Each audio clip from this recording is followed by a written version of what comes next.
At Château Tanunda, we make a couple of wines under the Noble Baron series. There's a Cabernet Sauvignon and there's a Shiraz. And for the Noble Baron wines, it really comes down to individual site selection for both the Shiraz and for the Cabernet. At the Chateau, we're receiving numerous very small parcels of Shiraz and Cabernet Sauvignon from selected growers across the district, but it's really looking for those blocks that are uniquely expressive of their terroir. They're very, very low cropped, the berries are very small, the fruit is intensely flavoured, and it's from these kind of parcels that we'll be looking to select out the best barrels in the best years only that will become the Noble Baron.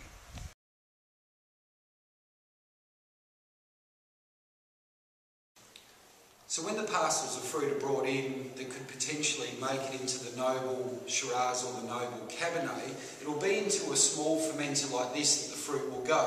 These small parcels will be on skins for up to 10, 11 days, where they're just gently plunged, they're pumped over, before they'll go and be pressed behind me in the basket press.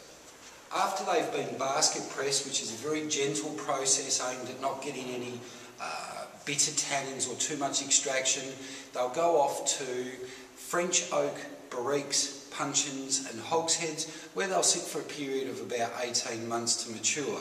And it's after that maturation in barrel for a year and a half that we'll make the final barrel selections from the best parcels, obviously in the best vintages, that will make the Noble Baron wines. The 2008 Noble Baron Cabernet Sauvignon.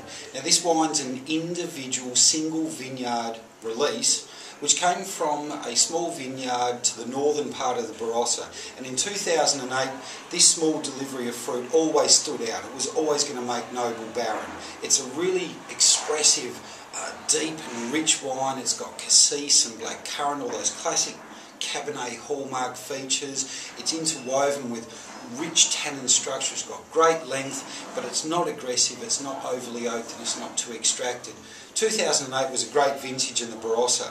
There was a little bit of a heat wave that came towards the very end of vintage, but thank goodness all of this fruit had been harvested well before that heat came upon us. Now as to the final blend here, it's not 100% Cabernet Sauvignon. There's 3% Cabernet Franc from Bethany that we've added. Why? Because Cabernet Franc has this wonderful floral lift. So just a little splash into the Cabernet Sauvignon helps lift the nose, helps bring it right up.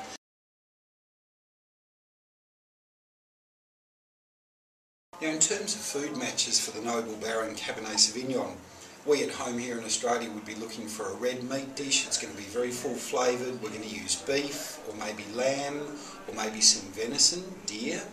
A hearty beef stew, a beautiful roast, or a rich tomato based with meat pasta sauce that's really going to carry the tannin structure, the intensity and the depth of this wine.